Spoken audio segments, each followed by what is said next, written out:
ओम नमो भगवते वासुदेवाय।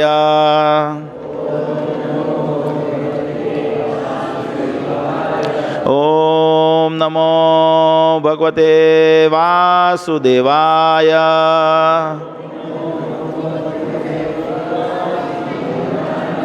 ओम नमो भगवते वासुदेवाय।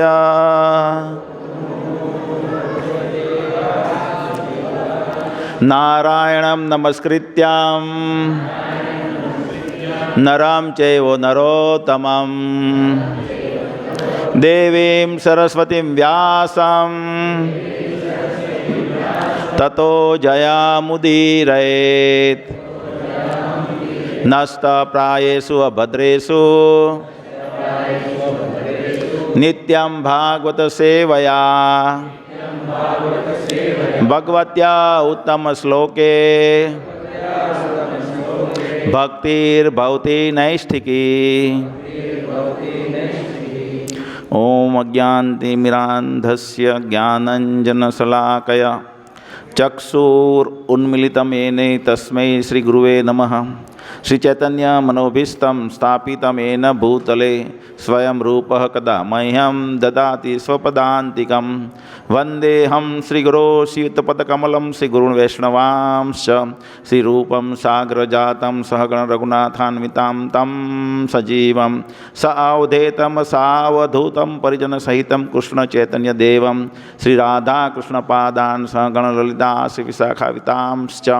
हे कृष्ण करुणा सिंधो दीनबंधो जगत्पते गोपेश गोपिका कांत राधा कांत नमोस्तुते। तप्त कांचन गौरांगी राधे वृंदावनेश्वरी वृषभानुसुते देवी प्रणमामि हरिप्रिये। वाञ्छाकल्पतरुभ्यश्च कृपा सिन्धुभ्येव च पतितानां पावनेभ्यो वैष्णवेभ्यो नमो नमः। श्री कृष्ण चैतन्य प्रभु नित्यानंद श्री अद्वैत गदाधर श्रीवासादि गौर भक्तवृंद। हरे कृष्ण कृष्ण कृष्ण हरे हरे हरे राम राम राम हरे हरे। हरे कृष्ण। तो आज जे श्लोक लेवाना छे ते मैं आमां मूक्यो छे ग्रुप में।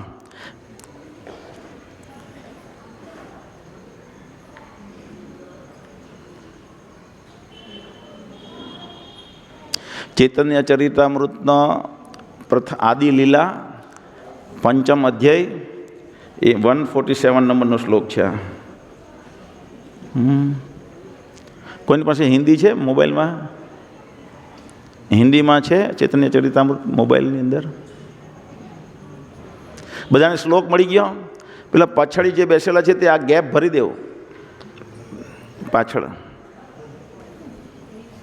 ऊभा थईने भरी दे, वांधो नहीं।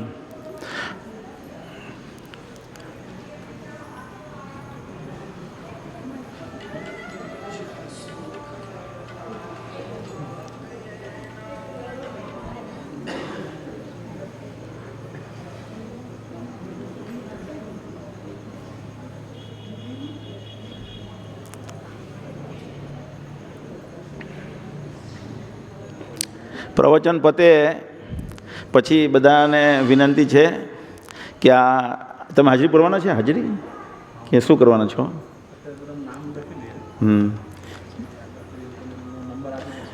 એટલે બધાને પોતપોતાનું નામ લખાવી દેવા વિનંતી એમ। હા, તો પ્રવચન પતે પછી બધાને પોતપોતાનું નામ આ સર્વદર્શન પ્રભુને લખાવી દેવા વિનંતી। ઊભા થાઓ, તમને જોઈ લે। અમુક લોકો નહીં ઓળખતા હોય તે પણ જોઈ લે એમ। ઓળખતા હોય તે તો જાણે જ છે। આ સર્વદર્શન દાસને પ્રવચન પછી તમારું નામ લખાવી દેવા વિનંતી છે। એ દર વખતે પછી તમારી અહીંયા હાજરી પૂછશે। નિત્યમ ભાગવત સેવયા શું છે? નિયમિત। નિયમિતતા બહુ જરૂરી છે ક્લાસમાં। એટલા માટે એ તમારી હાજરી પૂછશે અને તમે નહીં આવી શકે તો અમે જાણીશું કે શું પ્રોબ્લેમ છે। તો આપણે એને સોર્ટ કરવા એને કંઈ સોલ્યુશન લાવશું। नहीं આવી શકે એનો। તો આજે આપણે ચૈતન્ય ચરિતામૃતમાંથી શ્લોક જોઈશું। કે આપણે માનની ભાવના રાખવી જોઈએ કે નહીં ભક્તિમાં? માનની ભાવના રાખવાથી શું થાય, અને અમાની ન રાખીએ હોઈએ આપણે તો શું થાય આપણા જીવનમાં, આપણી ભક્તિમાં શું થાય એના? તો આ પ્રવચન એવું કદાચ કોઈને એમ લાગે કે મને કહે છે કે એવું કોઈ નથી આમાં. કોઈને પર્સનલી કોઈને કહેવાનો ઉદ્દેશ નથી. આ જનરલ લેક્ચર છે. ઉદ્દેશ એ છે કે હવે પછી હું આવી જ રીતે જ બધા લેક્ચર આપીશ ભગવદ્ ગીતાના, ને એ પછી બીજા કોઈ તમને લેક્ચર આપશે ભગવદ્ ગીતા પર. એક ભગવાનના એટલે કે એક સારા ગુણના આપણામાં વિકાસ થાય ગ્રેજ્યુઅલી. અહીંયાથી તમે સાંભળો તો ગ્રેજ્યુઅલી ધીમે ધીમે રોજ કંઈ ને કંઈ નવું સાંભળતા આપણામાં અલગ અલગ પ્રકારના ગુણ વિકાસ થાય. કારણ કે અત્યારે લગીને આપણે સાંભળ્યું જ નહીં હોય, આપણને ખબર જ નથી હોતી કે વૈષ્ણવ આચાર કોને કહેવાય. તો એના લીધે શું થાય છે કે બધા ભક્તો જે લાઈનમાં વિકાસ થવો જોઈએ તે લાઈનમાં વિકાસ થતો નથી, અને એના લીધે ચૈતન્ય મહાપ્રભુની કૃપા પણ આપણને પ્રાપ્ત નથી થતી, અને એના લીધે જે ભગવાનનો પ્રેમ મળવો જોઈએ ચૈતન્ય મહાપ્રભુની કૃપા દ્વારા, એ પ્રેમનું પણ આસ્વાદન આપણે થતું નથી. એટલા માટે જે આપણું વર્તૃણાંક છે, એક જ મિનિટ, ચાલો જવા દો. એટલે આ વર્તૃણાંક એટલે કે જે ગુણ હોવા જોઈએ તેના પર હું વન આફ્ટર અનધર દર શુક્રવારે પ્રવચન લઈશ. તો આજે એ જ વસ્તુ આપણે જોઈશું. એમાંનું એક કે આપણે માનની આ અભિલાષા રાખવી કે નહીં. જેમ કે મેં આ વખતે ગુરુ મહારાજને કીધું, હું મળ્યો, અડધો કલાક વાતચીત થઈ મારે મહારાજ સાથે. તો મેં એક પ્રપોઝલ મૂકી કે આવી રીતે એક આ મંદિર છે, આ મંદિર તો આપણે બનાવશું જ 10-15 વર્ષમાં, અને સાથે સાથે બીજું એક મંદિર બનાવશું 20-30, 35-40 જેટલા એકર આપણને લેન્ડ મળી જાય એવી લેન્ડ પર બનાવીશું. અને એનો કારણ કે આપણે જો સાઉથ ઇન્ડિયાનો ટૂર કરીએ તો શ્રીરંગમ મંદિર છે. શ્રીરંગમમાં અર્ચા વિગ્રહ જે છે 1 કરોડો વર્ષ પુરાના છે. કેટલા વર્ષ પુરાના છે? રંગનાથ સ્વામી જે અર્ચા વિગ્રહ છે. તેવી રીતના વરદરાજજીના મંદિરમાં કાંચીપુરમમાં જઈએ તો વરદરાજજીના મંદિરમાં અર્ચા વિગ્રહ છે, તે સતયુગથી ત્યાં અવેલેબલ છે. પછી એના પર મંદિર બનતા ગયા, અલગ અલગ મંદિર બનતા જાય, પણ એની સેવા પૂજા આટલા વર્ષોથી થાય. કોઈએ બ્રહ્માજી જે સ્થાપ્યા, સ્વયં રામ ભગવાને વિભીષણજીને આપ્યા, વશિષ્ઠજીએ સ્થાપિત કર્યા હોય, પછી કોઈ બીજા ઋષિએ, અત્રિ ઋષિએ સ્થાપિત કર્યા. એવી રીતે બધા અલગ અલગ ઋષિઓ અર્ચા વિગ્રહ સ્થાપિત કર્યા. એવા 105 ટોટલ 108 દિવ્ય દેશ છે. દિવ્ય દેશમ એને કહેવાય. તમને ખબર છે બધાને દિવ્ય દેશમ કોને કહેવાય? એવું મોટે ભાગના નહીં ખબર હશે, એટલે હું શોર્ટમાં કહી દઉં કે ભગવાનના હાથમાં સુદર્શન ચક્ર છે. સુદર્શન ચક્ર ધારણ કરે તો એ સુદર્શન એ વ્યક્તિ છે. જેમ કે આપણે જોઈએ અંબરીશ મહારાજને કોણ હેરાન કરતું હોય? દુર્વાસા મુનિ. તો દુર્વાસા મુનિ એટલે બહુ સારા ભક્ત હોય, એકદમ નિર્મળ ભક્ત હોય, એટલે ભગવાન કૃષ્ણએ સુદર્શનને આદેશ આપ્યો હોય કે તું એના રાજ્ય પર નિગરાની રાખજે તમે, જેથી કરીને કોઈ એને હેરાન નહીં કરે. એટલે સુદર્શન એના પર નિગરાની રાખતા હોય. તો એ સુદર્શન જે છે એ પછી એવી રીતના બીજા બધા ભગવાનના આયુધ પાર્ષદો જે છે એ બધા આલવાર તરીકે આવ્યા. શું આવ્યા? જેમ કે આપણે ગૌડીય વૈષ્ણવ સંપ્રદાયમાં ભગવાન કૃષ્ણ છે, પછી એમના પ્રિયતમા છે રાધારાણી, ને એમની જે મુખ્ય 8 સખીઓ છે, અને એમને એ મુખ્ય 8 સખીઓને મદદ કરવા માટે જે બીજી બધી સખીઓ છે તેને આપણે શું કહીએ? મંજરી. તો આપણા ગૌડીય વૈષ્ણવ સંપ્રદાયમાં બધા જે આચાર્ય થઈ ગયા પ્રભુ શ્રીલ પ્રભુપાદ, ભક્તિ સિદ્ધાંત સરસ્વતી ગોસ્વામી મહારાજ, ગૌર કિશોરદાસ બાબાજી મહારાજ, ભક્તિ વિનોદ ઠાકોરજી મહારાજ, જગન્નાથદાસ બાબાજી મહારાજ, સનાતન ગોસ્વામી, રૂપ ગોસ્વામી, એ બધા અલગ અલગ મંજરીઓ હતા. તેવી જ રીતે સાઉથ ઇન્ડિયામાં આ બધા 108માંથી 105 દિવ્ય દેશ ધરતી પર છે, દિવ્ય દેશમ. તો એ દિવ્ય દેશમના જે અર્ચ વિગ્રહ છે તેનો મહિમા ગાયો કોને? આલવારે. આલવાર એટલે ભક્ત. જેમ અહીંયા આપણે બધા કહીએ ને ભક્ત કોણ? મીરાબાઈ ભક્ત દેખાય, આપણે જોઈએ, નરસિંહ મહેતા ભક્ત જોઈએ. પણ આ આલવાર ભગવાનના પાર્ષદ છે. જગત કોઈ સુદર્શન ચક્ર હોય તે કોઈ આલવાર બનીને આવે, કોઈ બીજા પાર્ષદ છે તે બીજા આલવાર બનીને આવે. નામા આલવાર એમાં સર્વશ્રેષ્ઠ છે બધા આલવારોમાં. તો એ બધા આલવારોએ જે અર્ચા વિગ્રહનો મહિમા ગાયો એ બધા દિવ્ય દેશમ કહેવાય. જે અર્ચા વિગ્રહનો નામા આલવારે એક પણનો મહિમા નથી ગાયો. નામા આલવાર જે છે એની પાસે બધા અર્ચા વિગ્રહ આવ્યા સામેથી, તમે મારો મહિમા ગાઓ, તમે મારો મહિમા ગાઓ. એટલા ભક્તિભાવવાળા હતા કે ભગવાન સામે આવીને એની પાસે એની ગુણગાન કરાવડાવે છે.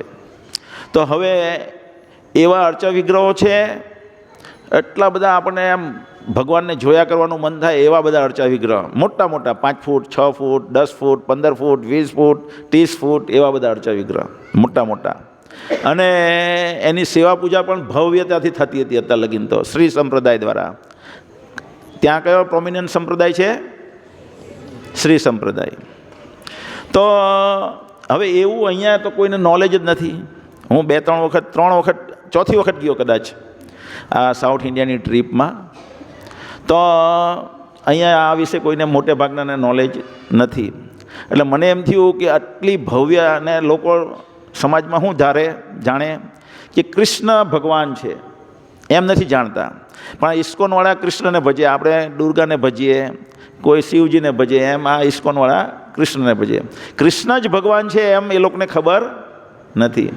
તો મેં મારા સાથે વાત કરી કે આવી રીતના 3-4 વખત હું આવ્યો, મારા મનમાં એક ધારણા બની છે. તો કે લોકોને એ ખબર પડે કે કેટલી ટ્રેડિશનલ ભગવાનની પૂજા અર્ચના થતી હતી. અને ભગવાન કૃષ્ણ જ ભગવાન છે, અને એની ભવ્યતા કેવી ભવ્યતા હતી આગલા વર્ષોમાં, તો એ મોટે ભાગે અહીંયા ખબર નથી. તો આપણે એક એવું મંદિર બનાવીએ કાંઈ, કારણ કે એ બધું ડિસ્પ્લે કરવું હોય તો મોટું મંદિર જોઈએ. અને એ બધા મંદિરો પણ ભવ્ય. શિવજીનું મંદિર છે એકલિંગજી મહાદેવ એવું કંઈ નામ છે, મેં નામ ભૂલી ગયો. મેં એની બુક લીધેલી. કોણ હતું મારી હાથે? અદ્રિધરણ. મેં એક બુક લીધેલી હતી એ મંદિરના બધું ચિત્ર અને રચના જે છે એ લેવા, પણ એ મારી બુક ખોવાઈ ગઈ હમણાં હું ગયો ત્યારે. તો એ શિવજીનું મંદિર તો એટલું ભવ્ય છે, એટલું ભવ્ય છે કે આપણને એમ થાય આ મંદિરમાં પરમેનન્ટ રહી જઈએ, એટલું મંદિર જબરજસ્ત છે. એટલે મને એમ થયું, મહારાજને મેં કીધું કે આવા મંદિરે સાઉથ ઇન્ડિયાના મોટે ભાગે લોકો તો, હું તો તમારા કોન્ટેક્ટમાં આવ્યો એટલે આ બધું મેં જોયું, પણ હું જો તમારા કોન્ટેક્ટમાં નહીં આવતો તો આ બધું જોતે જ નહીં. અને અત્યારે જ ઘણા લોકો એવી રીતના વંચિત છે, આવી બધો આવો આપણી પાસે વારસો છે એનાથી. તો એવું મંદિર બનાવી શકાય જેમાં આપણે ડિસ્પ્લે કરી કે સાઉથ ઇન્ડિયામાં કેવી રીતના ભગવાનને પૂજા અર્ચના થતી હતી, કેવી રીતના વેસ્ટ ઇન્ડિયામાં પૂજા અર્ચના થતી છે, કેવી રીતના ઈસ્ટ ઇન્ડિયામાં પૂજા અર્ચના થાય છે, કેવી રીતના નોર્થ ઇન્ડિયામાં થાય છે, એવું ડિસ્પ્લે કરીએ કાંઈ. અને એક પર્યટક સ્થળ બનાવી શકાય. તો બહુ બધા લોકો ત્યાં આવશે, ગુજરાતના બધા લોકો જાણશે. તો મહારાજ કહે કે ઠીક છે, તમે મને ડિટેલમાં વર્ણન કરવા એક મેલ કરો, ડિટેલમાં લખીને થોડુંક. અને પણ એમ કહે કે એમાં બહુ બધો મેન પાવર લાગશે. મેં કીધું હા, મેન પાવર તો લાગવાનો જ છે, એ તો મને ગણતરીમાં જ છે. અને રૂપિયા પણ બહુ લાગશે, 2 વસ્તુ બહુ લાગવાની છે. તો મેં કીધું મને 4-5 વર્ષના અનુભવ પછી એવું થાય છે મંદિરના સંચાલનથી કે હવે હું કદાચ ભક્તો ધીમે ધીમે વધારે બનાવી શકીશ. એટલે હું એ માટે પહેલાં પ્રયત્નશીલ રહીશ કે વધારે ભક્તો બને, અને પછી મીન ટાઈમ પૈસા સાઈડ પર હું એકત્ર કરતો જઈશ, જેથી કરીને એવું મંદિર બનાવી શકાય. તો આ મંદિર તો એની સાથે બનશે જ. નવસારીમાં એક પણ સાથે સાથે આવું પણ મંદિર બનાવવાનું છે તો એના માટે ભક્તો જોઈએ. શું જોઈએ? ભક્તો જોઈશે ને. તો ભક્તો બનાવવા માટે પહેલાં જે લીડર છે, લીડર એમાં બી થોડા ફેરફાર આવવા પડે, અને જે એમના અંદરમાં શિક્ષણ લઈ રહ્યા છે એમાં પણ બહુ ફેરફાર લાવવો પડે. તો આપણે એક સારા ભક્ત બનશું તો પછી આ બાકીનું બધું કામ ઓટોમેટિક થઈ જશે. એટલે બધાને આમાં, જ્યારે મેં દીક્ષા લીધી હતી મહારાજ પાસેથી, ત્યારે મહારાજે મને કીધું તમે નવસારીના બધા ભક્તોને પ્રચાર કરજો. નવસારી એટલે નવસારી આખા જિલ્લામાં. તો મેં એને દ્રઢતાથી લીધું, અને મેં મારા મનમાં એક મહારાજને એક આદેશ મેં વચન આપ્યું છે કે હું નવસારીના દરેક વ્યક્તિને હરે કૃષ્ણ મંત્ર કરાવીશ.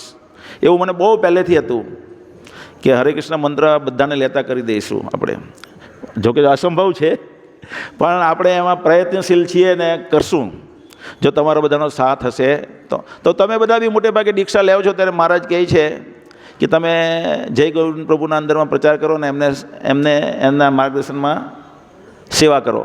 એવું જ કીધું હશે મોટે ભાગનાને, કે બીજું કંઈ કોઈને કીધું છે?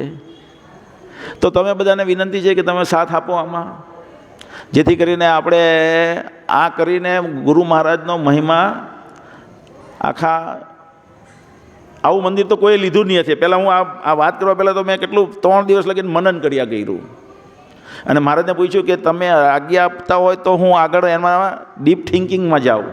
તમે આજ્ઞા જ ના, તમે જો ઓકે નહીં કરો તો પછી કોન્ટમ્પ્લેશન કરવાનો કોઈ મતલબ નથી. મેં કીધું તો મહારાજ કહે ઠીક છે, તમે ઈમેલ લખો ડિટેલમાં. તો શું પોઈન્ટ બનાવતો હતો? હે સહકાર ને બીજું હું બોલ્યો? હે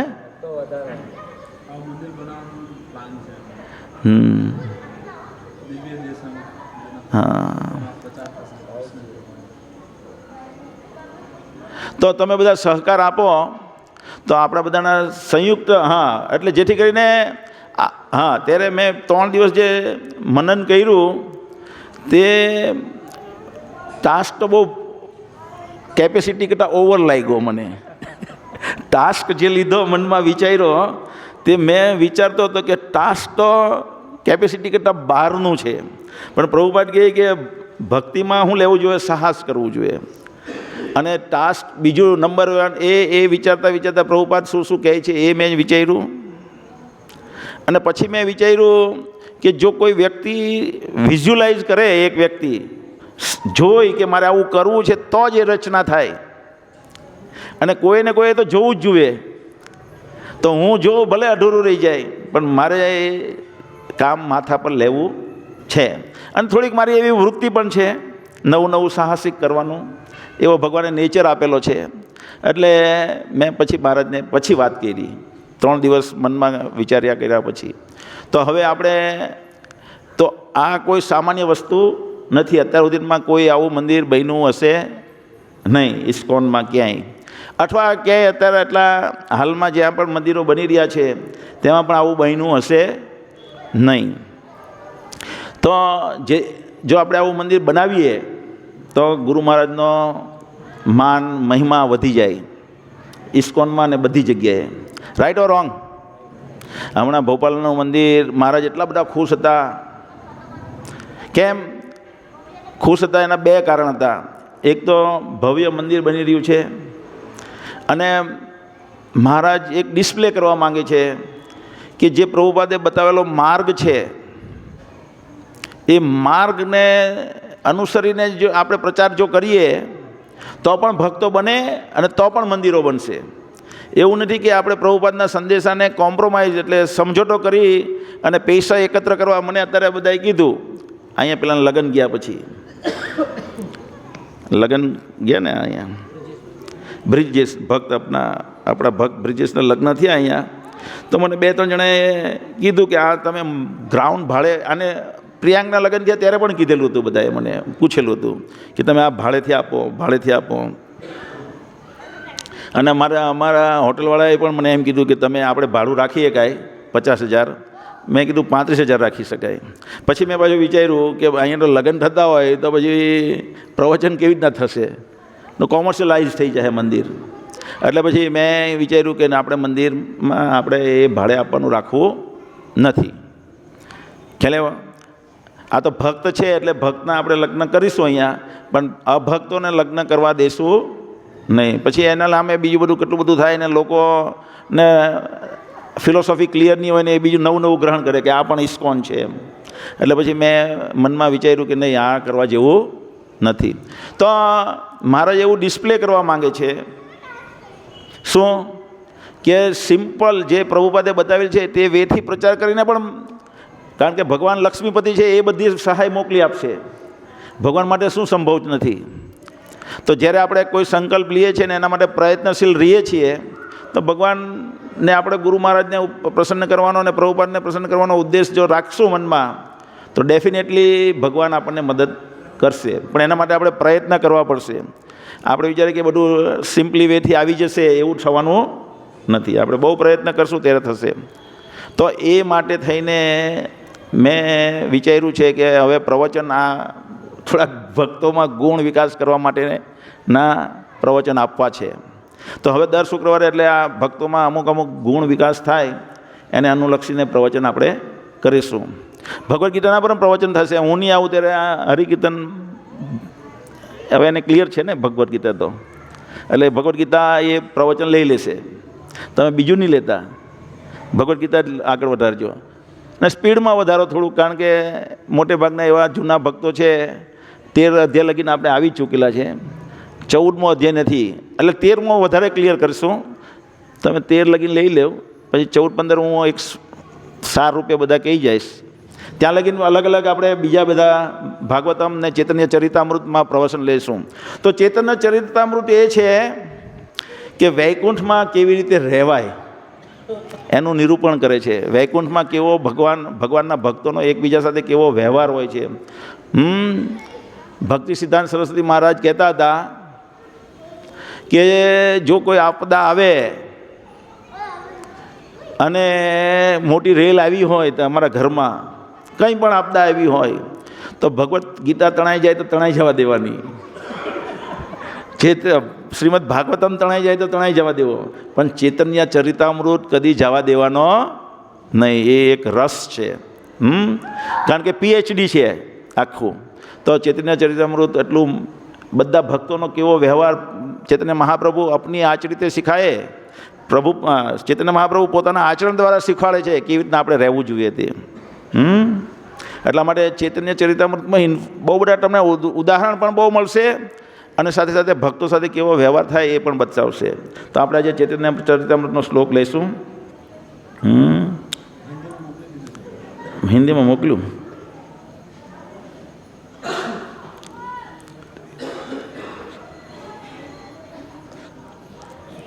હું પડીશ. તો કોણ કોઈ બોલી શકે? આ અદ્વૈત આચાર્ય ગોસાની સાક્ષાત ઈશ્વર,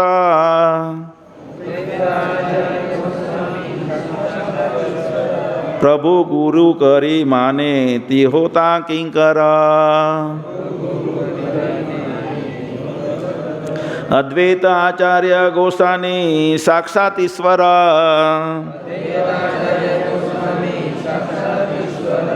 પ્રભુ ગુરુ કરી માને તી હોતા કિંકર.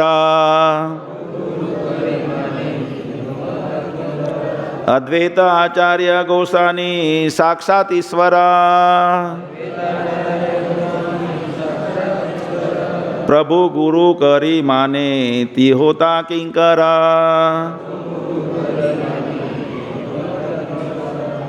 કોઈ બોલી શકે છે? કોઈ? અદ્વૈત આચાર્ય ગોસાની સાક્ષાત ઈશ્વર, પ્રભુ ગુરુ કરી માને તી હોતા અકિંકર. માતાજી अनुवाद। अद्वैत आचार्य साक्षात भगवान है। महाविष्णुનું રૂપ છે। કોણ છે? અદ્વૈત આચાર્ય. અને એ ચૈતન્ય મહાપ્રભુના અવતરિત એના પિતાની વયની ઉપરના વયના છે અદ્વૈત આચાર્ય. અને એ માધવેન્દ્રપુરીના શિષ્ય છે. કોના શિષ્ય છે? અને માધવેન્દ્રપુરીના શિષ્ય બીજા કોણ શિષ્ય છે? ઈશ્વરપુરી. કોણ?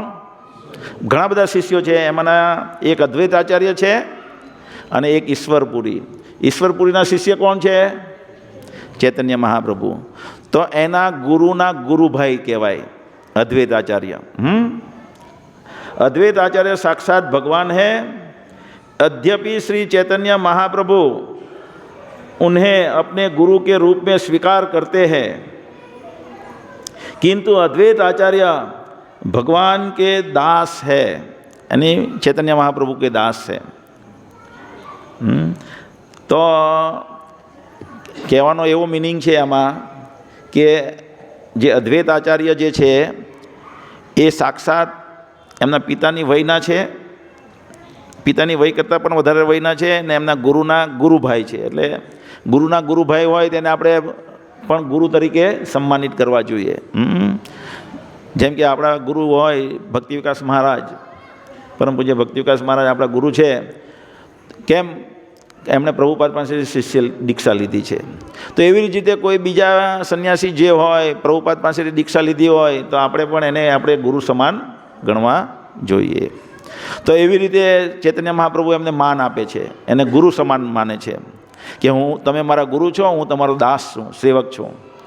પણ અદ્વૈત આચાર્ય જાણે છે કે સ્વયં કૃષ્ણ છે ચૈતન્ય મહાપ્રભુ, એટલે હું એમનો દાસ નથી, હું એમનો દાસ છું, એ મારા દાસ નથી, એ મારા સ્વામી છે. તો બેઉમાં એવી રીતના ચર્ચા ચર્ચી ચાલ્યા કરે. હું તમારો દાસ છું, પેલા કે નહીં હું તમારો દાસ છું. એવી રીતના હંમેશા ચર્ચા ચર્ચી ચાલતી. અને અદ્વૈત આચાર્ય હંમેશા નાખુશ રહેતા હોય, કારણ કે વાસ્તવમાં તો સ્વામી કોણ છે? ચૈતન્ય મહાપ્રભુ. કારણ કે આની પહેલાં જે બતાવ્યું છે, આની પહેલાં 2-3 શ્લોક એવા છે કે જેમાં ચૈતન્ય મહાપ્રભુ ભગવાન કૃષ્ણ સ્વયં ભગવાન છે અને બાકી બધા અવતાર એવન બલરામજી પણ એમના સેવક છે, કૃષ્ણ ભગવાનના સેવક ગણાય. અકેલે ઈશ્વર કૃષ્ણ આર સબ ભૃત્ય. એકમાત્ર ભગવાન કોણ છે? કૃષ્ણ. બાકીના બધા એમના અંશ અવતાર, કલા અવતાર એ બધા ભગવાન કૃષ્ણના સેવકો છે. તો બ્રહ્માજી, શિવજી વગેરે વગેરેની તો શું વાત. એટલે મહાવિષ્ણુ જે છે એ પણ ભગવાનના સેવક ગણાય છે, કૃષ્ણ ભગવાનના. તો એવી રીતે અદ્વૈત આચાર્ય ના ખુશ રહેતા હોય કે ભગવાન એને સ્વામી ગણતા હોય. તો કારણ કે આ વૈષ્ણવોના ગુણ છે, એ કોદી પોતાને ઉપરી પદ, બીજાથી ઉપરી પદ સ્વીકારતા નથી. એટલે એક દિવસ એવું કીર્તન ચાલતું હોય શ્રીનિવાસ આચાર્યને ત્યાં, શ્રીવાસના આંગણમાં કીર્તન ચાલતું હોય અને દિવ્ય ભાવમાં આવીને મૂર્છિત થઈ જાય ચૈતન્ય મહાપ્રભુ.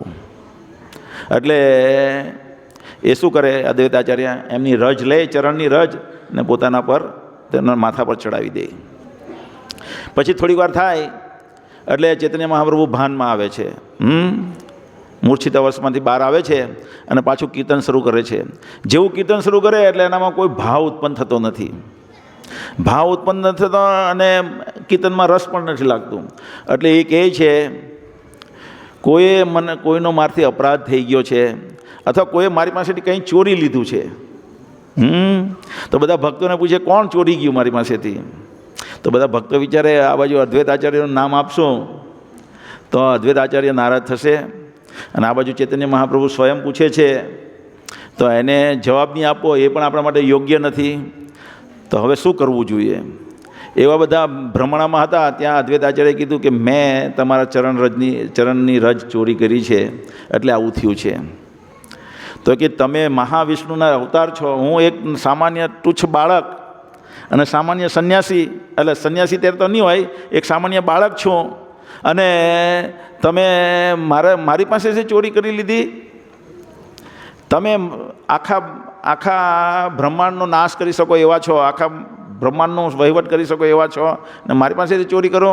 હું ચોરનો ચોર છું, મહાચોર છું, હું તમારી પાસેથી ચોરી કરી લઈશ. અને એ તો વૃદ્ધ છે, આ જબરજસ્તી કરીને એને એના ચરણની રજ પોતાના માથા પર નાખી દે. તો અદ્વૈત આચાર્ય પાછા નારાજ થઈ જાય કે આ મને એમનો સેવક ગણતા જ નથી, મને એમના માલિક ગુરુ ગણ્યા કરે છે. એટલે વિચારે કે હવે હું શું કરું જેથી કરીને ચૈતન્ય પ્રભુ મને એનો દાસ ગણે. તો એક દિવસ એ સંકલ્પ વિચારીને એવી રીતના કરે કે હવે હું માયાવાદનો પ્રચાર કરું. શેનો પ્રચાર કરું? માયાવાદ. તો માયાવાદનો પ્રચાર કરવાનું શરૂ કરે અને પ્રચારમાં શું કહે કે નિર્વિશેષ ભ્રમ શું છે? જીવનનો ઉદ્દેશ છે નિર્વિશેષ ભ્રમ. આ ભક્તિ કરીએ, કીર્તન કરીએ, નૃત્ય કરીએ, એ બધુંનો ઉદ્દેશ શું છે? નિર્વિશેષ ભ્રમને પામવું. એવી રીતના જાહેરાત વાર ઘણી બોલ કરે પ્રચારમાં. એટલે આ વાત ચૈતન્ય મહાપ્રભુને નવદ્વીપમાં મળે. તો એ શાંતિપુરમાં આવી રીતના પ્રચાર કરતા હોય અદ્વૈત આચાર્ય. તો ત્યાં જાય, એક વખત પંડાલ પ્રોગ્રામમાં સ્ટેજ પર બેસેલા હોય, ત્યાં જાય એટલે ઓર જોરથી બોલે કે નિર્વિશેષ બ્રહ્મ જીવનનો ઉદ્દેશ છે ને કીર્તન ભક્તિ જે પણ કરીએ તે એ નિર્વિશેષ બ્રહ્મને પામવા માટે કરીએ છીએ આપણે. એટલે ચૈતન્ય મહાપ્રભુ સ્ટેજ પર ચડી જાય ને ઢસડીને નીચે લઈ આવે એમને, અને પછી બરાબરના પીટે એને મારે. અને ત્યાં હરિદાસ ઠાકુર હોય, એમના પત્ની સીતારાણી ઠાકુર હોય, એ બધા કે છોડી દો ને હરિદાસ ઠાકુર નૃત્ય કરવા માંડે અને પેલા પણ નાચવા માંડે અદ્વૈત આચાર્ય પણ કે હવે મારો જીવનનો ઉદ્દેશ પૂરો થયો, હવે તમે મને દાસ તરીકે સ્વીકાર્યો, તમારો અધિકાર છે. તમે કારણ કે એણે અધિકાર વાપર્યો ને, હવે તમે સ્વીકારો છો કે હું તમારો દાસ છું એમ. તો આવી રીતે આ વૈષ્ણવ શિષ્ટાચાર છે. આપણે શું સમજવું જોઈએ? એકબીજાના દાસના દાસ. દાસાનું દાસ લખેલું હોય ને, દાસાનું દાસ લખેલું હોય છે. કોને ખબર છે કારની પછાડી દાસાનું દાસ લખેલું હોય? હે, કોણ લખે? એક સંપ્રદાયવાળા લખે. એક સંપ્રદાયવાળા લખે દાસાનું દાસ. આપણે પણ બધા એમ કહીએ પ્રભુ, હું કહીએ સર્વદર્શન પ્રભુ, પણ આપણે એને પ્રભુ સ્વીકારતા. પ્રભુ કહીએ એટલે શું? તમે મારા સ્વામી, હું તમારો સેવક. હું જય ગોવિંદ દાસ, હું તમારો સેવક. પણ આપણે એવું વર્તન હોતું નથી. એવી રીતના જ પેલો કાર પર લખેલું હોય દાસાનું દાસ, ખાલી લખવા ખાતર લખે. મને એવું લાગે છે કે કોઈક એમના ગુરુએ સાઇનમાં લખેલું હોય દાસાનું દાસ, એટલે એ જ કરસ્યુ અક્ષરમાં જ લખેલું હોય દાસાનું દાસ. તો આવું જ ઉદાહરણ બલરામ ભગવાન જે નિત્યાનંદ પ્રભુ છે એ પણ એવું જ કરે છે. શું કરે છે કે નિત્યાનંદ પ્રભુ જે છે એ કૃષ્ણ ચૈતન્ય મહાપ્રભુનો અવતાર પ્રગટ્ય થાય તેની પહેલાં 12 વર્ષ પહેલાં અવતરિત થઈ જાય, જે સ્વયં બલરામ છે. પણ એ સંકીર્તન મુવમેન્ટ શરૂ કરતા નથી. જ્યાં સુધી ચૈતન્ય મહાપ્રભુ એને આદેશ નથી આપતા ત્યાં સુધી એ આદેશ એ સંકીર્તન મુવમેન્ટ શરૂ કરતા નથી. એક વખત એવું જ થયું. ગોવર્ધન છે ને, ગોવર્ધનમાં મહારાજનો શ્રવણ કીર્તન કેમ્પ હતો. 2018 કે 17ની વાત છે આ. તો પહેલો દિવસ હતો અને પેલું કયું ગીતા પ્રેસ કે શું નામ, ગીતા ભવન પરિક્રમામાં, ગોવર્ધન પરિક્રમા માર્ગમાં ગીતા ભવન આવે પહેલું. તો ગીતા ભવનમાં પ્રોગ્રામ હોય. હવે છે ને ભક્તો સવારે દરવાજો લોક કરી, બધા મોટે ભાગે અહીંયા રહેતા હોય ને ગીતા ભવનની અંદર પંડાલ બનાવેલો હોય, તો દરવાજો ખોલવાનું ભૂલી જાય. જનરલી મહારાજ જ્યારે પ્રોગ્રામ હોય ત્યારે પ્લાન કરી લે, જ્યાં પણ હોય, જ્યાં અહીંયા આવે તો એને ખબર કે 5 વાગે શરૂ થાય એટલે 5 બાકી હોય ત્યારે ઘરેથી નીકળે અને અહીંયા 5માં 2 કે 1 મિનિટ બાકી હોય ત્યાં આવી જાય મહારાજ. એ રીતના દરેક જગ્યાએ એવું મહારાજનું શિડ્યુલ હોય. તો એવી રીતના શિડ્યુલ હતું, પણ ગેટ ખુલ્લેલો, ગેટ લોક હતો. એટલે હવે ત્યાં રાતના બૂમ કોને પાડવી? સવારે બધા પંડાલમાં આવી ગયેલા હોય. એટલે મહારાજ ગેટ કૂદીને આવે એટલી વારમાં અહીંયા સમય થોડોક વધારે જતો રહે, એટલે 2 મિનિટ ઉપર થઈ જાય અને ભક્તો મંગળ આરતી શરૂ કરી દે. તો મહારાજ પછી ભાગ તો લઈ પતાવી દે. પછી અમુક જે લીડરો હતા એમને મહારાજ થોડુંક દાંત શું કરે, ચેસ્ટાઇઝ કરે, ખીજવાયા. કેમ કે ભાઈ કેવી, એટલે મહારાજ એટલા માટે નહીં કે એને માન જોતું છે એટલે ખીજવાય છે, ખ્યાલ આવે ને. જેમ કે મહારાજ અહીંયા આવે, ગુરુ મહારાજ અહીંયા આવે તો એ પહેલાં કહે કે ગાય છે, ગાયનું દૂધ લે, તો ઇઝ ધ કાવ પ્રોટેક્ટેડ?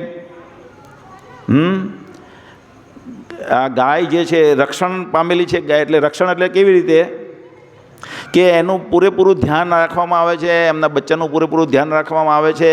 એ બીમાર થાય, વૃદ્ધ થાય તો પણ એનું બરાબર ધ્યાન રાખવામાં આવે છે. એ પાકું છે તો હું એનું દૂધ પીવું. કેમ? ગાયનું દૂધ તો દૂધ જ છે, પછી એવું એવું એવું એવું શું કરવા એ કરે મહારાજ? એટલે મહારાજ આ સંદેશો આપવા માંગે કે ગાયનું રક્ષણ થવું જોઈએ એમ, તો જ હું દૂધ લેવું. એટલે આપણે એમ થાય કે હા મહારાજને દૂધ પીવડાવવું હોય તો ગાયનું રક્ષણ કરવું પડે, રક્ષિત ગાય હોય તો જ મારે દૂધ પીશે. તો આપણે એવો સંદેશો આપે. તો એવી રીતને સંદેશો આપવા માટે કે આજ્ઞા વગર તમારે શરૂ નહીં કરી શકાય. ઘણી વખત મહારાજ બીજી વખત હમણાં અહીંયા હતા તો થોડાક બીમાર પડી ગયા હતા વચમાં, તો એક વખત નહીં આવી શકેલા ને ટાઈમે, તો એમણે એમના સર્વન્ટ થ્રુ કહેવરાઈ દીધું તમે શરૂ કરી દો એમ. એટલે મહારાજ શીખવાડે. તો એવી રીતે આપણે સેવક બનીને રહેવું જોઈએ આપણા ગુરુના, કે આપણે ઉપરી ચડીને જેવી રીતના અહીંયા બલરામ ભગવાન શીખવાડે, નિત્યાનંદ પ્રભુ શીખવાડે છે કે એક સંકીર્તન આંદોલન કરવા આવેલા છે. ચૈતન્ય મહાપ્રભુનો ઉદ્દેશ છે કે ચૈતન્ય સંકીર્તન મુવમેન્ટથી પ્રેમ વર્ષા, કૃષ્ણ પ્રેમનો વિતરણ કરવું. પણ એ જ્યાં લગીને ચૈતન્ય મહાપ્રભુ પાસે આદેશ નથી પ્રાપ્ત થતો ત્યાં સુધી નિત્યાનંદ પ્રભુ કાર્ય કરતા નથી.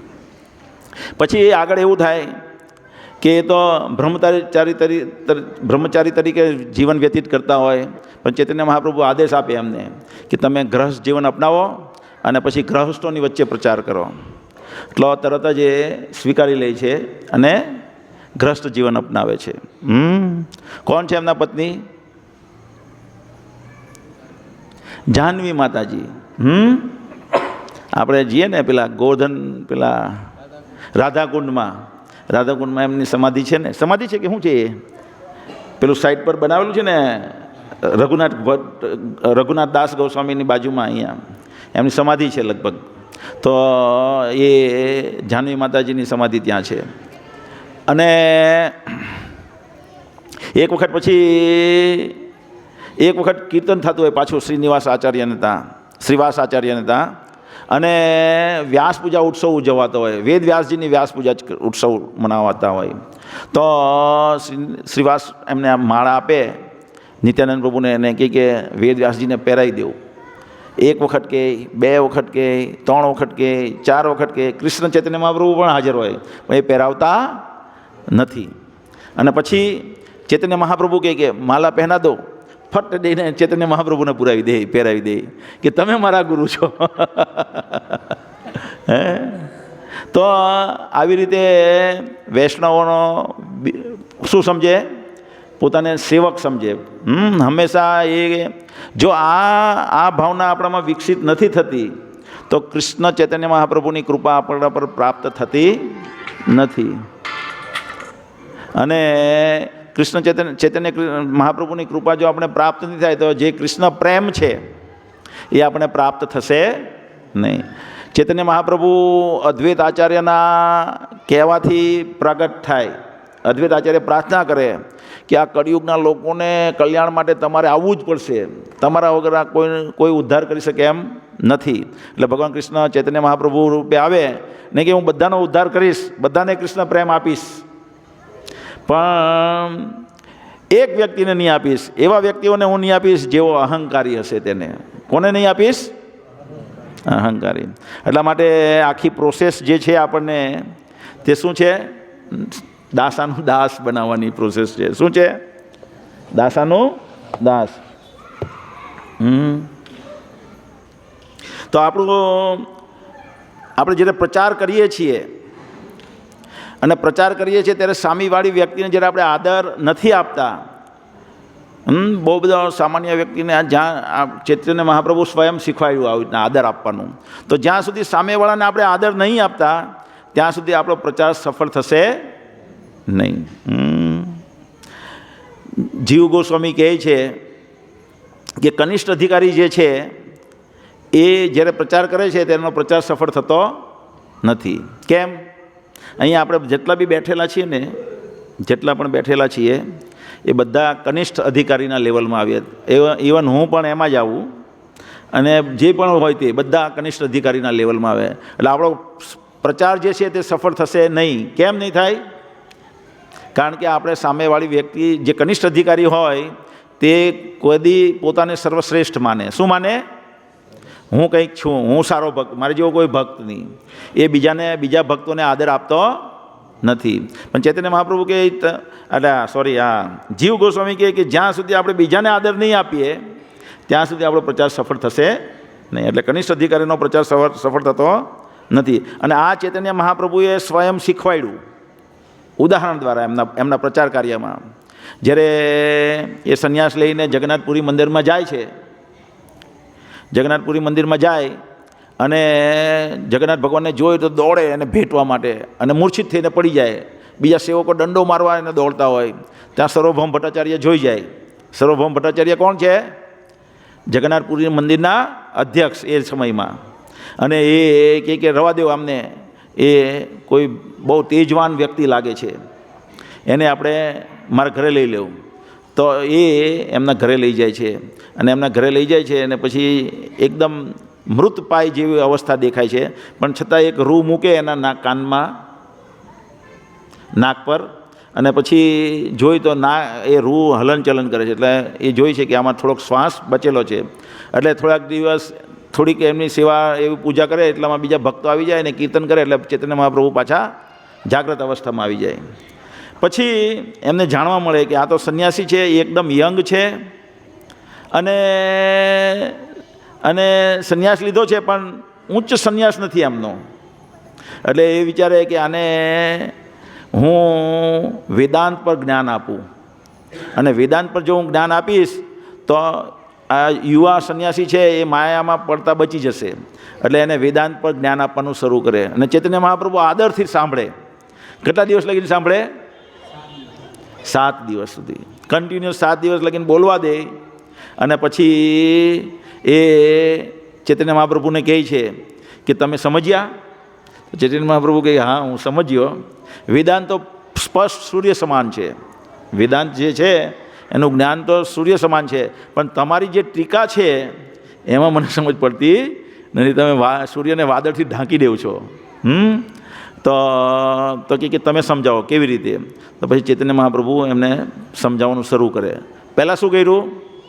એમણે એમનું સાંભળ્યું, એમને આદર આપ્યો, પછી એ સાંભળવાનું શરૂ કરે. પછી એટલે સામેવાળો વ્યક્તિ ત્યારે જ સાંભળે, આપણે એને સાંભળીએ તો. એમ શીખવે છે આપણને. તો ધીમે ધીમે ચૈતન્ય મહાપ્રભુ જ્યારે જ્ઞાન આપતા જાય અને એને જ્ઞાન થઈ જાય કે આ તો સ્વયં ભગવાન છે. અને પછી એમની પાસેથી એ કે હું તો બાળક સંન્યાસી, હું તો પહેલાં તો ચૈતન્ય મહાપ્રભુ બહુ નમ્રતા બતાવે. હું તો આખી વાર્તાલાપ છે ને, તમે વાંચ્યું હશે ને, આખી વાર્તાલાપ છે કે હું તો બાળક સંન્યાસી, તમે જગતગુરુ કહેવાઓ. કારણ કે એ એમને પહેલાં નમો નારાયણ કહે. કારણ કે જે સંન્યાસી હોય એને શું કહે? માયાવાદી સંન્યાસીઓ નમો નારાયણ. તો કે હું તો બાળક સંન્યાસી છું, તમે જગતગુરુ છો, તમે મને જ્ઞાન આપો, એમ કરીને બધો સંવાદ છે આખો. અને પછી એમની પાસે દીક્ષા લઈ લે. પછી એના પ્રમુખ સેક્રેટરી બને છે ને. આગળ સેક્રેટરી છે કે સર્વન્ટ છે? સહાયક. તો ગોવિંદ સેક્રેટરી છે. એક સેક્રેટરી હોય ને એક સર્વન્ટ બને છે.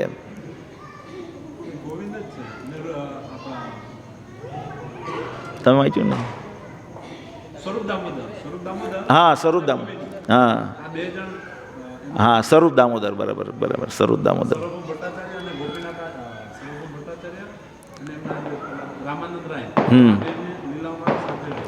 બરાબર છે. તો એવી જ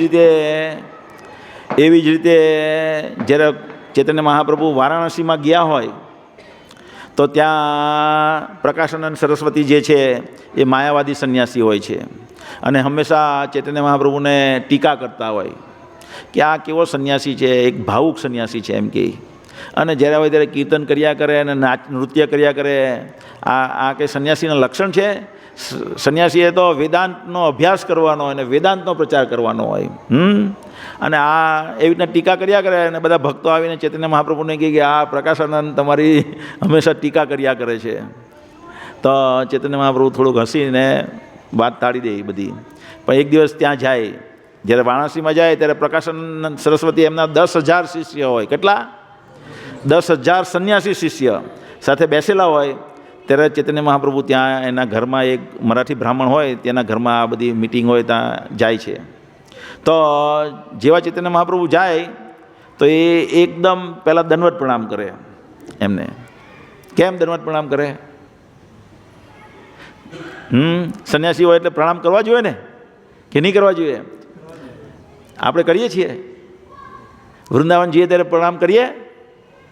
અરે મેં અહીંયા જે પ્રભુપાદે એમ કીધું કે સંન્યાસીને જો તમે જુઓ અને જો તમે દંડવત પ્રણામ ન કરો તો એ દિવસે તમારે ઉપવાસ કરવો જોઈએ. શું કરવો જોઈએ? આપણા એક મહારાજ ભક્તિચારુ મહારાજ અહીંયા સુરત આવેલા, 7-8 વર્ષ થઈ ગયા અને એનો બહુ મોટો પ્રોગ્રામ રાખેલો સુરતમાં. અને કેટલાઓ ભક્તો આવે પણ કોઈ પ્રણામ કરતું નહીં હતું. એવી રીતના આપણે પણ જઈએ, વૃંદાવન જઈએ ત્યારે બહુ બધા સંન્યાસીઓ આપણને મળે ને આપણે વિચારીએ કે બધાને પ્રણામ કરીએ છીએ તો આપણે બેઠક ઉઠક જ કર્યા કરે. એટલે એમ કરીને આપણે પ્રણામ નહીં કરીએ. નહીં, સંન્યાસીને પ્રણામ પ્રભુપાદનો આદેશ છે, એટલે શાસ્ત્રો છે અને પ્રભુપાદે આપણને કીધું પણ છે. એટલે સંન્યાસીને જોઈને પ્રણામ કરવા જોઈએ. એટલે પ્રણામ કરે, પોતાની નમ્રતા બતાવે અને પછી એવી જગ્યાએ બેસી જાય જ્યાં બધા હાથ પગ ધોતા હોય. શું ધોતા હોય? કોણ બેસે આવી રીતે? એક સંન્યાસી બેસે પણ પોતાને નમ્રતા બતાવવા માટે એવી રીતના બેસી જાય. અને પછી ત્યાં બેસીને ટ્યુન કરે એની તેજ એટલું બધું પ્રકાશમાન તેજ પ્રગટ કરે કે પ્રકાશાનંદ સરસ્વતી વિચારે કે આ તો અમારા બધા શિષ્યને મારી કરતાં પણ વધારે તેજવાન વ્યક્તિ છે. તો આ કંઈ અલગ પ્રકારના સંન્યાસી છે. એટલે પછી 7મા અધ્યાયમાં આખું વર્ણન છે. આના પછી બીજા આપણે 5મા અધ્યાયનો શ્લોક જોયો ને, 7મા અધ્યાયમાં કે આવો આવો આવો આવો ઉપર આવો, ઉપર બોલાવે એને, પાછી બાજુમાં બેસાડે. ને પછી એને પ્રચાર કરે અને 10,000 શિષ્યો એમના શિષ્ય બનાવી દે ચૈતન્ય મહાપ્રભુ. કેવી રીતના બનાવી દીધા 10,000 શિષ્યને એના શિષ્ય? ડિબેટમાં હરાવે, બધી ચર્ચા થાય ને, બધી હરાવી ને તો ચર્ચા થાય ને, ડિબેટ થાય. એમાં ડિબેટમાં એમને હાર આપે. અને હારનો ઉદ્દેશ એવું નહીં, આપણે હંમેશા એ યાદ રાખવું જોઈએ કે આપણે ઉદ્દેશ એ નથી કે કોઈને હરાવવો. ડિબેટમાં ઉદ્દેશ છે એને કૃષ્ણનો સંદેશ પહોંચાડવો. એટલે જો કોઈ વ્યક્તિ બુદ્ધિશાળી હશે તો એ ગ્રહણ કરી લેશે. જેવી રીતે ઘણી વખત પ્રભુપાદ છે, આપણા બધા આચાર્યો છે, જેમ કે અહીંયા ચમત્કાર બતાવ્યો થોડોક, ચૈતન્ય મહાપ્રભુએ થોડોક તો ચમત્કાર બતાવ્યો કહેવાય ને એકચ્યુઅલી. તો એવી રીતે પ્રભુપાદ કહેતા મારી પાસે ગ્રીન કાર્ડ છે અમેરિકાનું અને મારી પાસે અમેરિકન બેંકનો ક્રેડિટ કાર્ડ છે, લોકોને બતાવતા ઇન્ડિયામાં. કેમ? કારણ કે એ જમાનામાં આશ્ચર્યની વાત હતી કે કોઈ પાસે અમેરિકન ગ્રીન કાર્ડ હોય અને ક્રેડિટ કાર્ડ હોય તો એ પ્રભુપાદ એ વૈભવ બતાવીને પ્રચાર કરતા હોય, વૈભવ મલાવીને. એવી રીતે ભક્તિ સિદ્ધાંત સરસ્વતી મહારાજ પ્રચાર કરતા હોય. એવી રીતના બધા આચાર્ય અમુક સમય કે વૈભવ બતાવ્યો. કેમ? ઉદ્દેશ એ છે કે કેન પ્રકારે એને કૃષ્ણ સંદેશ પહોંચાડવાનો, નહીં કે પોતે સર્વોપરી છે એવું બતાવવાનો, જેથી કરીને સામેવાળી વ્યક્તિ ગ્રહણ કરવા માટે લાયક બને. એ ઉદ્દેશથી આપણે કરવું જોઈએ. તો જો આપણે આવી યોગ્યતા નહીં શીખવાડીએ, જો આવી ભાવના નહીં શીખવાડીએ કે જે વૈષ્ણવ શિષ્ટાચાર શું છે એ નહીં શીખીશું તો આપણો પ્રચાર રહેશે નહીં. હંમેશા આપણે બીજાને આદર આપતા શીખવું જોઈએ. તો જ્યારે આપણે માનની અપેક્ષા રાખીએ ત્યારે શું થાય? માનની અપેક્ષા રાખીએ ત્યારે શું થાય? માન આપણા મિથ્યા અહંકારને વધારે. શું વધારે? મિથ્યા અહંકારને વધારે. અને જેવું અહંકાર વધે તે ચૈતન્ય મહાપ્રભુએ શું કીધું કે જે વ્યક્તિ અહંકારી છે એને હું મારો કૃષ્ણ પ્રેમ નહીં આપીશ. ચૈતન્ય મહાપ્રભુએ પ્રેમના દરવાજા પ્રેમ તો હતો જ ભગવાન કૃષ્ણનો, પણ એ લોકડ હતો. એ લોકનું તાળું કોણે ખોલ્યું? સંકીર્તન મુવમેન્ટ દ્વારા ચૈતન્ય મહાપ્રભુએ ખોલ્યું. અને એ લોકો એ લોકો બધા એને પ્રાપ્ત કરી રહ્યા છે, એ બધા અંદર ભીનાઈ રહ્યા છે, જે લોકો પોતાને સેવકના સેવક સમજે છે, અને જે લોકો અહંકારમાં છે એ લોકો કોરાના કોરા રહી ગયા. જેમ કહે ને, કોણ કહે? દુર્યોધન કહે ને, હું તો કોરો ને કોરો રહી ગયો. હે, ક્યારે કહે? કોને ખબર છે? Very good. કે યુધિષ્ઠિર મહારાજ રથ પરથી ઉતરે, બે સેના સામે સામે આવી જાય ત્યારે બધાને દંડવત પ્રણામ કરવા જાય. તો પહેલાં કોને કરે છે? દ્રોણાચાર્યને દંડવત પ્રણામ કરે, પછી ભીષ્મ પિતામહને કરે, પછી પેલા કૃપાચાર્યને કરે, પછી શાલ્ય મામાને કરે, અને બધા વિજય ભવો વિજય ભવો વિજય ભવો એમ કહે. તો અર્જુન પેલો સામેવાળો દુર્યોધન એના બાજુમાં ઊભેલો એ વિચારે કે આ બધા મને તો આશીર્વાદ જ નથી આપ્યા કોઈએ, ને આ બધા અહીંયા આશીર્વાદ આપ્યા કરે છે, હું તો કોરો ને કોરો. તો ભીષ્મ પિતામહ પછી એને સમજાવે કે તું કોઈની સામે સર નહીં ઝુકાવે, તને કોરો જ રહી ને. એટલે એવી રીતે આપણે જો દાસાનો દાસ નહીં સમજીએ આપણી જાતને પોતાને, અને આપણે હું કંઈક છું એવું સમજીશું, તો ચૈતન્ય મહાપ્રભુની કૃપા આપણા પર વરસશે નહીં. આપણે બધાને આદર આપતા શીખવું જોઈએ. તો સામાન્ય નર હોય, સામાન્ય વ્યક્તિ જેને આપણે પ્રચાર કરવાનો હોય, દરેક જીવને આપણે આદર આપવો જોઈએ. એક વખત આપણે ગયેલા ઊંટડી ગામમાં ઘેટકી ગામમાં, ખબર છે તમને વાત કે ભૂલી ગયા? હે, તો આપણે એટલે એ આપણી અજ્ઞાનતાને લીધે આપણે બોલ્યા. તો ભક્તિવિનોદ ઠાકોરજી મહારાજ ચૈતન્ય શિક્ષામૃતમાં લખે છે કે 8 પ્રકારની આદરની 8 વ્યક્તિને 8 સ્તર હોય, જેમાં 8 મર્યાદાઓ હોય. એ મર્યાદાઓમાં આપણે એને માન આપવું જોઈએ. તો એક છે નરમય મર્યાદા. શું છે? નરમય એટલે સામાન્ય જેટલા બી જીવ છે એ બધાને આપણે માન આપવું જોઈએ. પણ એમાં પણ કોને માન આપવાનું છે? એક સામાન્ય વ્યક્તિઓને. ખ્યાલ કે આપણે બહાર નીકળીએ તો બધા પશુ પક્ષીઓ છે, તો બધા પશુ પક્ષીઓ હોય છે, પણ આપણે વાંછા કલ્પદ્રુભ્ય કૃપા સિંધુભ્ય વચ્ચે એવી રીતના પ્રણામ કોને કરીએ? એક વ્યક્તિ જે એક ભક્ત છે એને કરીએ. તો પશુ કરતાં વધારે માન કોને આપવાનું? મનુષ્યને. પણ એનો અર્થ એવો નથી કે આપણે પશુને હેરાન કરવાના. એક વખત એવું જ થાય, સંન્યાસી હોય પ્રભુપાદના સમયમાં, અને એ એક ઝૂનો વિઝિટે જાય પ્રભુપાદ સાથે, અને એક સંન્યાસી હોય તે પેલો સિંહ પાંજરામાં પૂરેલો ને એને હેરાન કરે. આમાં લાકડી કરી સંન્યાસી. તો પ્રભુપાદ કે એ અંદર કેદ છે, એટલે એનો અર્થ એવો નથી કે આપણે એને હેરાન કરવાનું, એને પણ આદર આપવું જોઈએ આપણે. તો દરેક જીવ, કારણ કે દરેક જીવની અંદર પરમાત્મા છે. પંડિતા સમદર્શીના, દરેક વ્યક્તિને આપણે સમદ્રષ્ટિએ ક્યારે જોઈ શકીએ? એ એકદમ ઉત્તમ અધિકારીના લક્ષણ છે એકચ્યુઅલી, કે પંડિતા સમદર્શીના. બધા જ મારથી ઉપરના છે, હું બધાથી નિમ્ન છું. હું બુક હોતો હતો, પેલી મારી શ્લોકાની બુક ક્યાં ખોવાઈ ગયેલી છે. એમાં ત્રણ કોટીના ભક્તો આવે ને. શું આવે? કનિષ્ઠ અધિકારી, અને બીજું છે મધ્યમ અધિકારી.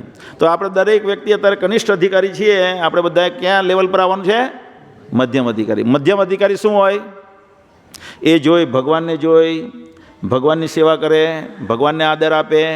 એ ભક્તોને જોઈ ભક્તોને આદર આપે, અને ભગવાનના દ્વેષી જણોને જોઈ કે ભગવાનના કોણ વિરોધીઓ છે, ભગવાનનો કોણ દ્વેષ કરે છે, અને એનાથી દૂર રહે.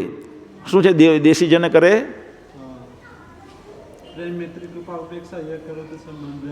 હા, પ્રેમ, કૃપા, ઉપેક્ષા. ઉપેક્ષામાં શું વર્ણન છે? ડિટેલમાં છે ઉપેક્ષા શું એટલે?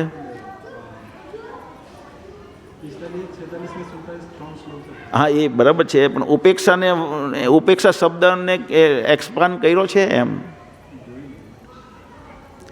એટલે જે ભગવાનના દ્વેષી છે એની ઉપેક્ષા કરે, એને ન ગણે. જેવી રીતના કનિષ્ઠ અધિકારી હોય, એટલે પ્રથમ કક્ષાનો, એટલે નિમ્ન કક્ષાનો જે ભક્ત હોય તે ભગવાનને જોઈ ને પોતાને જોઈ બીજા બધા ભક્તોને ઉપેક્ષા કરી દે. પણ અહીંયા મધ્યમ અધિકારી જે છે તે શું જોઈ? ભગવાનને જોઈ ભક્તોને આદર આપે, ભગવાનને આદર આપે, અને ભગવાનના જે દ્વેષી છે, ભગવાનના વિરોધીઓ છે, એની ઉપેક્ષા કરે. ચાલો ઓકે, તો એ મર્યાદા એક આવે. ત્યાર પછી બીજી મર્યાદા આવે સભ્યતર મર્યાદા. શું આવે? સભ્યતર, કે એવા નરમાં એવા વ્યક્તિઓ છે કે જે સભ્ય છે તો એમને આદર આપવો જોઈએ, એનાથી ઓર આદર આપવો જોઈએ અને વધારવો જોઈએ. આપણે સામાન્ય લોકોમાં જે સભ્ય વ્યક્તિ હોય, સભ્ય વ્યક્તિ કોને કહેવાય? મોટે ભાગના તો અસભ્ય હોય, પણ જે સભ્ય હોય કોણ હોય? જે ધર્મનું થોડુંક પાલન કરે છે. તો એવા વ્યક્તિને પણ આપણે આદર આપવો જોઈએ. પછી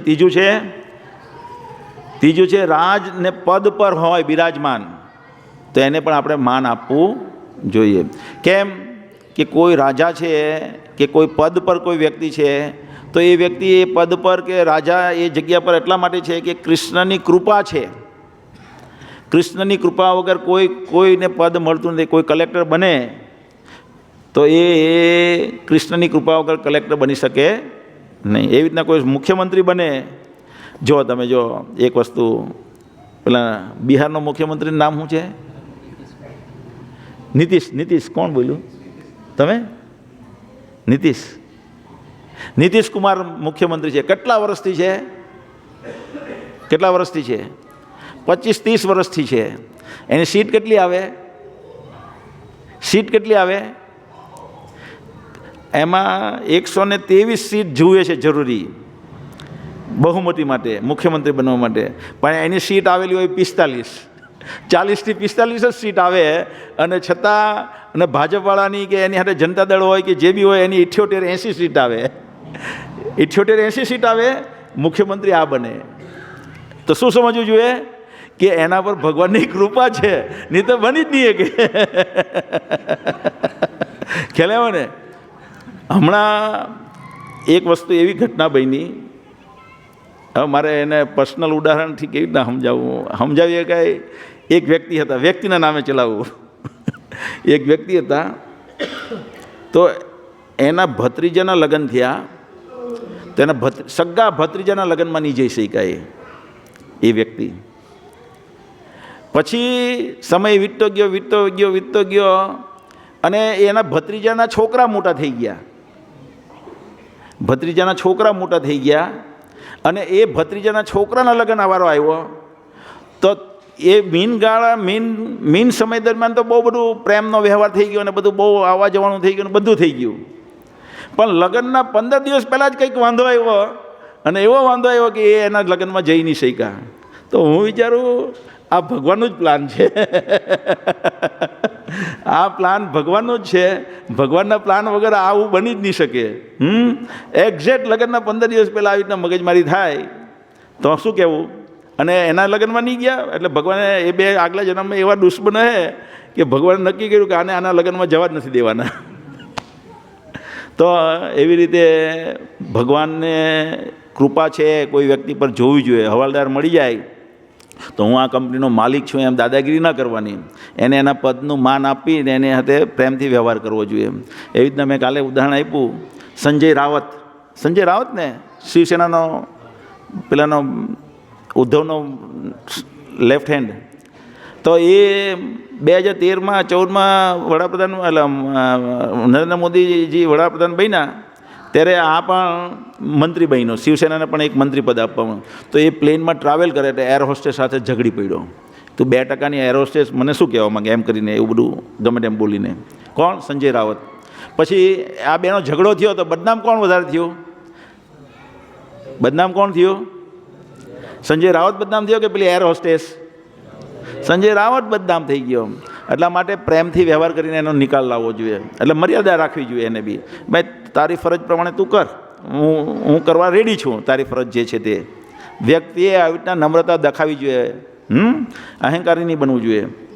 પછી છે વિદ્યા મર્યાદા, કે જે પદ ધરાવે છે પણ એ પદમાં જો એ જ્ઞાન હોય તો એનાથી પણ વધારે માન આપવાને લાયક છે.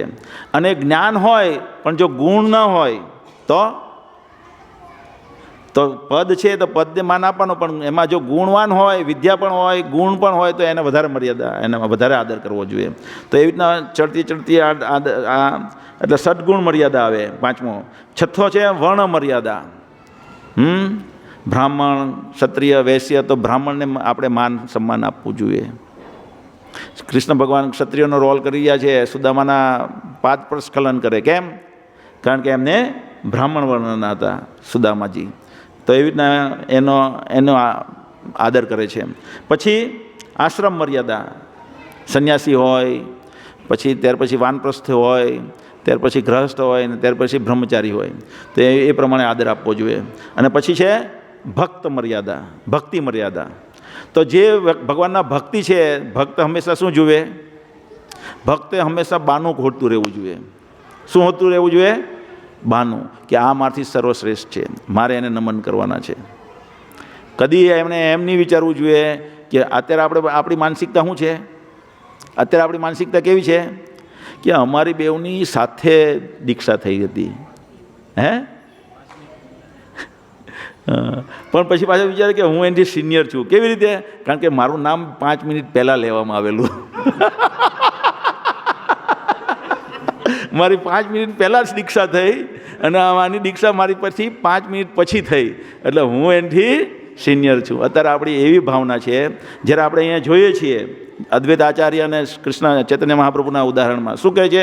નહીં નહીં, તમે મારા સ્વામી, હું તમારો દાસ. બેઉ જણા એકબીજા પછી લાગે. તો એવી રીતના હંમેશા કંઈ ને કંઈ બાનું હોતું જોઈએ કે હું તમારો સેવક છું, તમે મારા સ્વામી છો. કોઈ દિવસ એવું નહીં કરવું જોઈએ. કારણ કે તમે જોશો, આપણે જોઈએ, માન આપવું સહેલું છે કે માન મેળવવું સહેલું છે? જિજ્ઞેશભાઈ, માન કોઈને આપવું સહેલું છે કે માન મેળવવું સહેલું છે? માન કોઈને પણ આપી શકાય, આપણે સરળ છે એકદમ. એમાં કોઈ ખાલી આપણી માનસિક અહંકારને આપણે ત્યાગવાનો છે. અને માન મેળવવું હોય તો આપણે અગ્નિમાં બળવું પડશે. અગ્નિમાં બળવું પડશે. પેલા મને એટલું જ માન આપ્યું, પેલા મને એટલું જ માન આપ્યું, પેલા મને એટલું જ માન આપ્યું. તો હંમેશા અગ્નિમાં જળી આપણે હંમેશા આપણી ચેતના દૂષિત અવસ્થામાં રહેશે. અને એટલા માટે ચૈતન્ય મહાપ્રભુએ શું કીધું? અમાનીન માન દેન કીર્તનીય સદાહરી. જે વ્યક્તિ બીજાને માન આપે એ જ એનું કીર્તન બરાબર ચલાવી શકે. અહીંયા ભગવદ્ ગીતામાં પણ ભગવાન કૃષ્ણ કહે છે, આ શ્લોક તમારે લેવાનો રહી ગયો. શું કહે છે? કયો શ્લોક છે જેમાં ભગવાન કહે છે બીજાને માન આપવું જોઈએ? એ ભગવાનના ધામમાં જાય. 15મા અધ્યાયનો 5મો શ્લોક કયો? બધા બોલો. નિર્માન મોહા જીત સંગ દોષા અધ્યાત્મ નિત્ય વિનિવૃત્ત કામા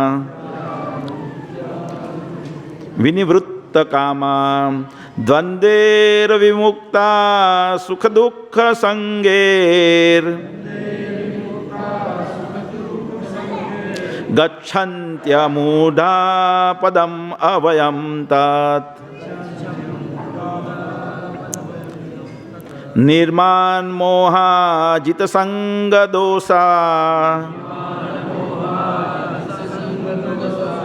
અધ્યાત્મ નિત્યા વિનિવૃત્ત કામા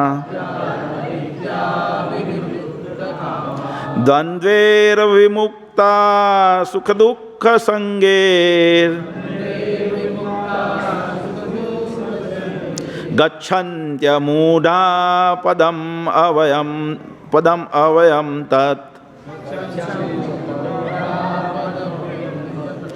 તો એ વ્યક્તિ પદમ અવ્યય પદને એટલે કે ભગવાનનું ધામ પ્રાપ્ત કરે છે. કોણ પ્રાપ્ત કરે છે? આમાં ગુણ બતાવ્યા છે. નિર્માન શબ્દ વાપરેલો છે. શું છે? જે માનની અપેક્ષા નથી રાખતો તે. તો હવે બધાને પ્રશ્ન થાય. આવી જ રીતે માર્કંડેય ઋષિ હતા. ભક્તિ મર્યાદામાં તમે જોશો તો માર્કંડેય ઋષિ હતા અને 7 કલ્પનું આયુષ્ય હોય. કેટલા કલ્પનું? 7 કલ્પ. ખબર છે ને? કલ્પ એટલે ખબર છે ને? બ્રહ્માજીના 7 દિવસનું આયુષ્ય. કેટલા દિવસનું આયુષ્ય હોય? 1 દિવસ એટલે કેટલો?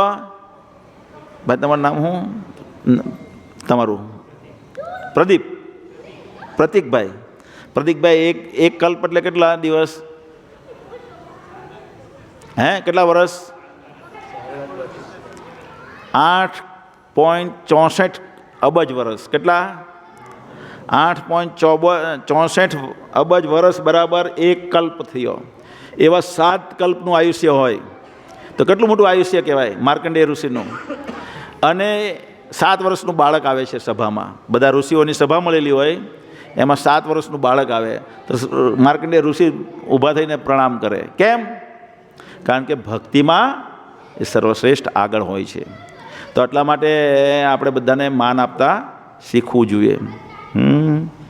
અને વિદુરજી પણ વાત કરે છે ધૃતરાષ્ટ્રને કે જો તમારી સાથે દુર્વ્યવહાર થતો હોય, મહાભારતમાં છે આ વાત, કે તમારી સાથે જો દુર્વ્યવહાર થતો હોય અને તમે એને પ્રતિકાર નહીં કરો અને એને સ્વીકારી લેવો, આ જ વસ્તુ પ્રભુપાદે શીખવાડી. એક અંગ્રેજે એને પૂછ્યું, કીધું 1947 સમથિંગ વિશે કે તમારા દેશમાં જે કૃત્રિમ રીતે પેલું ફેમિનાઇન એટલે અછત પેલું શું કહેવાય, અછત બધું કરી નાખે ને, કાળા બજાર કરે ને, યુદ્ધ થાય ત્યારે બધો સંઘરાખોરી કરીને કાળા બજાર કરે ને, એ ફેમિનાઇન કહેવાય ને, શું કહેવાય ને ઇંગ્લિશ વર્ડ. તો એમ કે આવું જો અમારા દેશમાં બન્યું હોતે તો લોકો જબરજસ્ત વિદ્રોહ પુકારતે.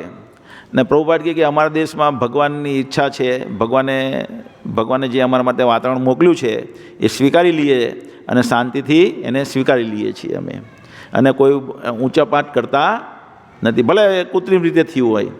તો એવી જ રીતે અહીંયા વિદુરજી કહે છે ધૃતરાષ્ટ્રને, શું કહે છે કે જો તમારી સાથે કોઈ દુર્વ્યવહાર કરે પણ તમે એનો પ્રતિકાર નહીં કરતા તો શું થશે કે પહેલી વ્યક્તિ જે તમારી સાથે દુર્વ્યવહાર કરી રહી છે ને એના બધા પુણ્ય તમારી પાસે આવી જશે અને તમારા બધા પાપ એની પાસે જતા રહેશે. તો હવે પ્રશ્ન થાય કે કોઈ આપણી સાથે દુર્વ્યવહાર કરે તો આપણે ક્યાં લગીને સહન કરવાનું?